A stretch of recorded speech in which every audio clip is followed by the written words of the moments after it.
Assalamualaikum warahmatullahi wabarakatuh.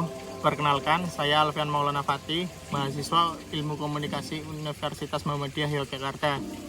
Peserta mata kuliah Metode Penelitian Komunikasi Kualitatif tahun 2022. Pada video ini, saya akan menjelaskan tentang analisis framing, analisis naratif, dan analisis semiotika. Berikut adalah penjelasan PowerPoint tentang analisis framing, analisis naratif, dan analisis semiotika. Analisis framing. Menurut Enman dalam Erianto 2019, analisis framing adalah seleksi realitas yang membuat realitas tertentu lebih menonjol dalam sebuah teks komunikasi. Dalam perspektif komunikasi, analisis framing dipakai untuk membedah cara-cara atau ideologi media saat mengkonstruksi fakta. Analisis ini mencermati strategi seleksi, penonjolan, dan pertautan fakta ke dalam berita agar lebih bermakna, lebih menarik, lebih berarti, atau lebih diingat. Untuk mengiring interpretasi khalayak sesuai perspektifnya, pada dasarnya, analisis framing merupakan versi terbaru dari pendekatan analisis wacana, khususnya untuk menganalisis teks media. Tujuan dari analisis framing yaitu untuk membingkai sebuah informasi agar melahirkan citra, kesan, makna tertentu yang diinginkan media atau wacana yang akan ditangkap oleh khalayak. Yang kedua, ada analisis naratif. Analisis naratif sendiri yang tidak baku hampir selalu intuitif dan menggunakan tema-tema ciptaan sang peneliti sendiri. Menurut Riasman 1993, analisis naratif biasanya berpijak pada sudut pandang sang pencerita dan bukan masyarakat, sebagaimana yang ditunjukkan oleh Prof dan Levi Strauss dalam karyanya.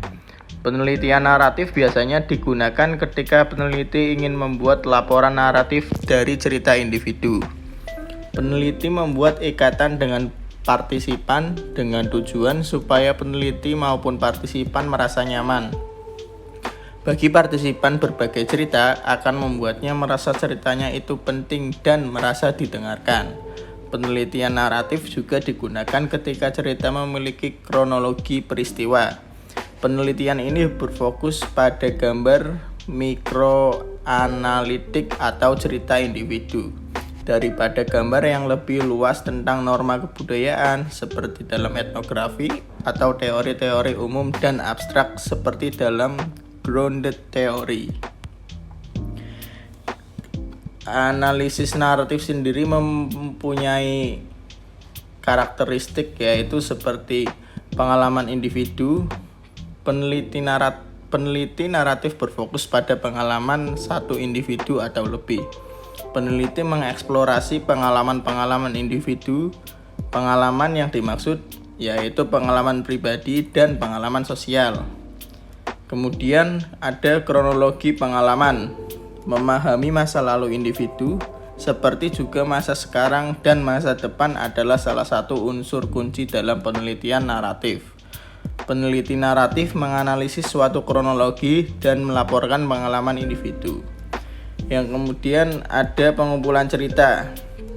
Peneliti memberi tekanan pada pengumpulan cerita yang diceritakan oleh individu kepadanya atau dikumpulkan dari beragam field text. Cerita dalam penelitian naratif adalah orang pertama langsung secara lisan yang mengatakan atau menceritakan. Yang ketiga atau yang terakhir yaitu analisis semiotik.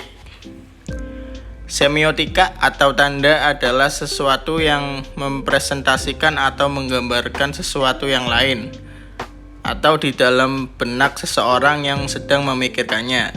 Tanda terdiri atas dua materi dasar yakni ekspresi atau seperti kata, suara atau simbol dan sebagainya. Dan konten atau isi makna atau isi menurut Hitchemlev pada tahun 1961.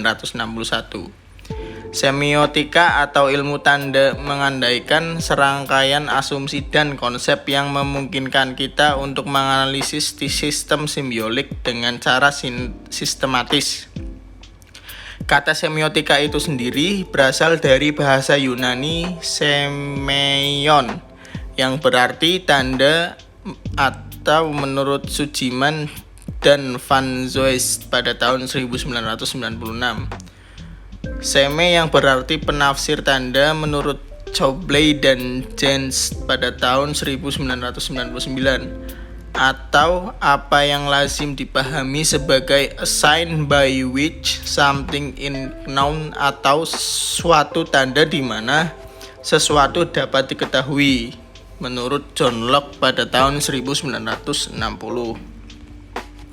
Sebagai contoh, bunga bakung biasanya dikenal sebagai simbol kematian, hari Paskah, atau kebangkitan, sedangkan asap dihubungkan dengan rokok dan dengan kanker. Yang lebih ekstrim lagi yaitu Marilyn Monroe dengan seks.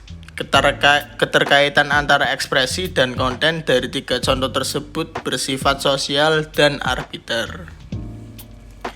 Simbol sendiri dalam semiotika biasanya dipahami sebagai a sign which is determined by its dynamic object only in the sense that it will be so interpreted, atau suatu lambang yang ditentukan oleh objek dinamisnya, dalam arti ia harus benar-benar diinterpretasi.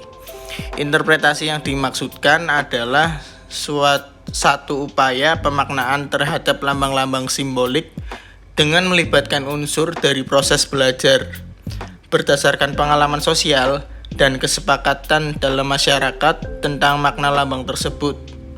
Contohnya, misal bendera disepakati sebagai lambang yang bersifat simbolik dari suatu bangsa yang karenanya segenap warga bangsa melakukan penghormatan terhadapnya. Sekian penjelasan dari saya. Kurang lebihnya mohon maaf. Wassalamualaikum warahmatullahi wabarakatuh.